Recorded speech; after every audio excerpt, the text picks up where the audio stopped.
If you had to do three things to set up yourself for success in the future, what would those three things be? Um, things to set myself up for success in the future. One is this is like I'm gonna do a more cohesive presentation of this soon or discussion of this soon because he's been talking about a lot, or I've been thinking about a lot over the past like month or two. One is picking targets. I need to pick targets that I go after a lot better. So like this is something I think I did really well for the last like probably 3 to 6 months online. As I generally stayed away from fighting with small randos on Twitter. That's a really big thing I have to do. That's one thing. Um, uh, fuck. Being banned from Twitter. Being what? I said be. I'm sorry. I Oh made no, a no! joke. Even on the Omni Liberal account for the last few months of that account, I did a really good job at seeing it. Most of what I was posting was just like meme shit. Um, oh fuck! There were other things. I have these written down in a notepad somewhere.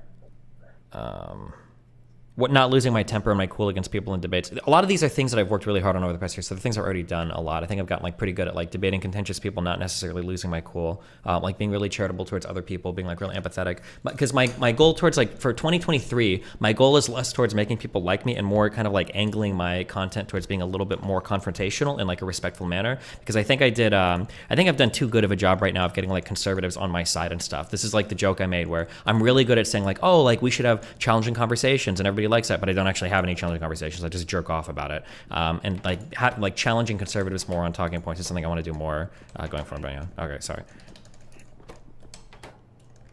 Yeah. No, I guess there's something in me please, that sorry. hates knowing that if you took the right, like the most like kind of socially polite, maybe the best action, which was so like privately DM Keffals, that the reason that it would be the right action wouldn't be because it's right, but because it would be most like optically good for you. There's something that like I really hate about that, which maybe I just need to get over to be in this space like functionally long term.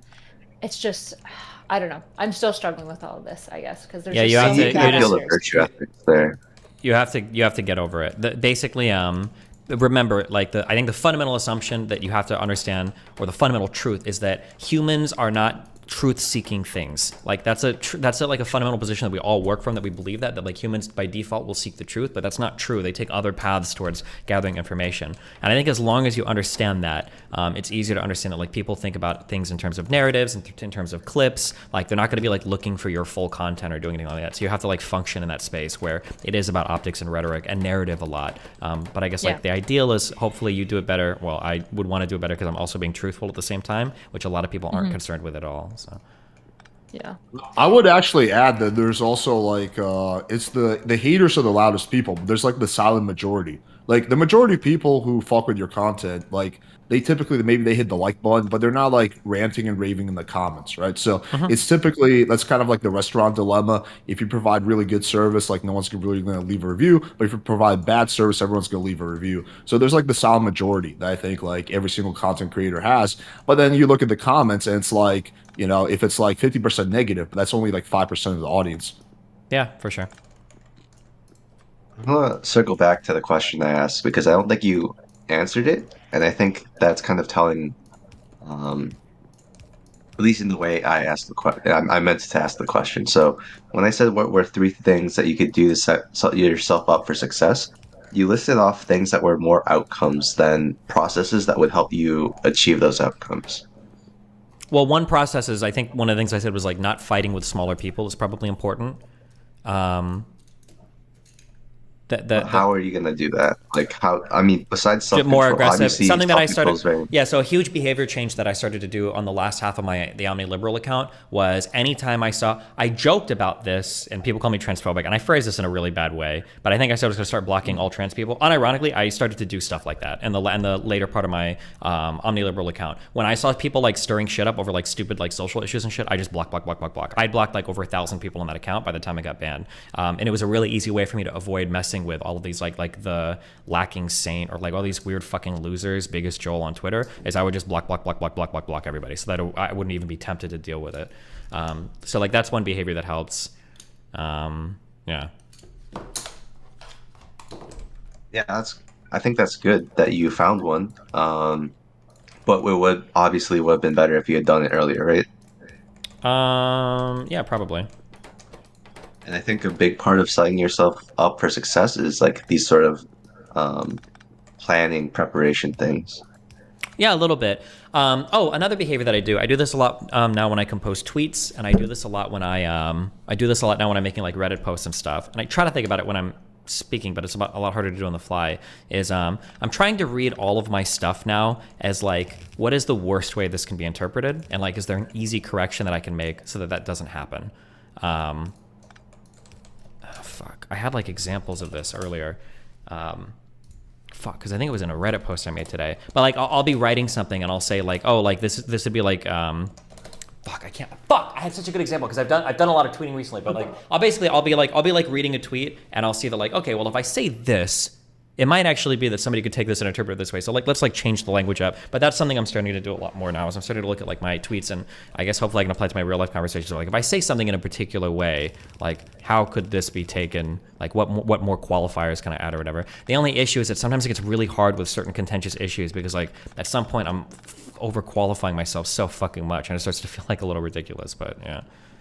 I think this is where I'm struggling. And to be fair, I'm still like wrestling with this. So if you guys disagree, go wild. But I'm not sure where I fall on this. But there's something about this like sanitization piece, especially that I feel like is like makes the world worse, not better. I It agree. makes it comfortable, but it makes it worse. And I understand as an individual. I'm not critiquing you, Destiny, for like changing your language or behavior or anything. I think that's totally understandable.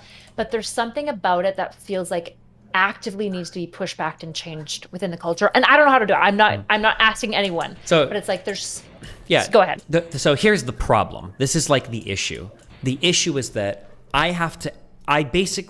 it's like, we talk about victim blaming.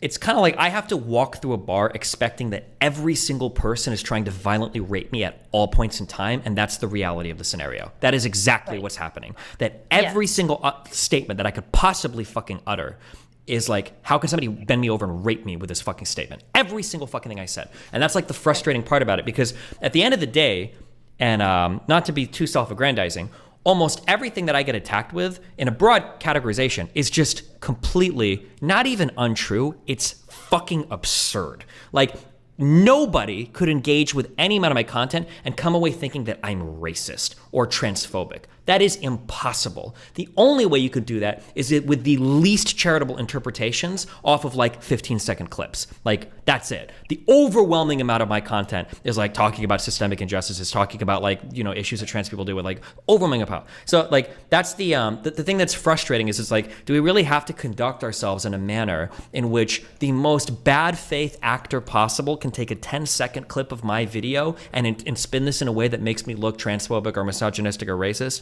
And I agree with you, that world sucks shit. It's like a super shitty fucking way to live. I agree with that. But I don't know how to how to escape that. Yeah. Do you think part of that is because of like an isolationist policy? Like, I understand the idea of like you have to go at it alone. I feel like it doesn't have to necessarily be true.